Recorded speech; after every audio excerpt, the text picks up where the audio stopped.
Well, I think it's really important. I mean, we always have to say this, even though it's not necessarily a problem that we can fix locally, but we have to always say as a school board member that we are not funded to do the work that we need to do for students. We just aren't. And that is the most intractable problem that we face in San Francisco, and pretty much any California district faces. So I have to sort of start with that.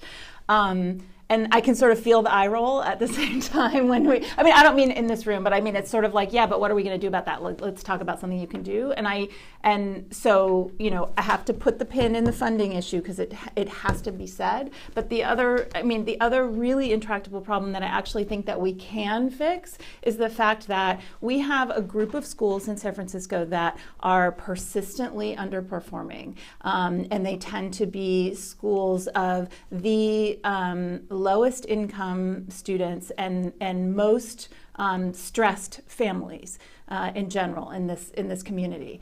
And in those schools, a really big part of the problem and why in some cases the education is not as good as it could be or as it is in other schools is that there are not stable teaching forces, right? So every year we see, you know, in an elementary school that has 15 teachers, we see 3, 4, 5 teacher vacancies every single year, year after year. That is exhausting for a principal to always have to go out and be filling vacancies, and it is bad for students because you always then have new inexperienced teachers coming into a community. It's hard for that group of teachers to be cohesive, to have a strategy that is, if you're talking about elementary school, K-5.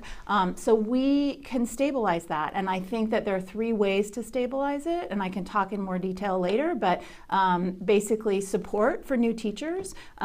We have to address salary, and we have to address incentives to keep teachers teaching in some of these schools where admittedly the conditions are challenging. We want to provide supports, but we also want to provide incentives for them to be there.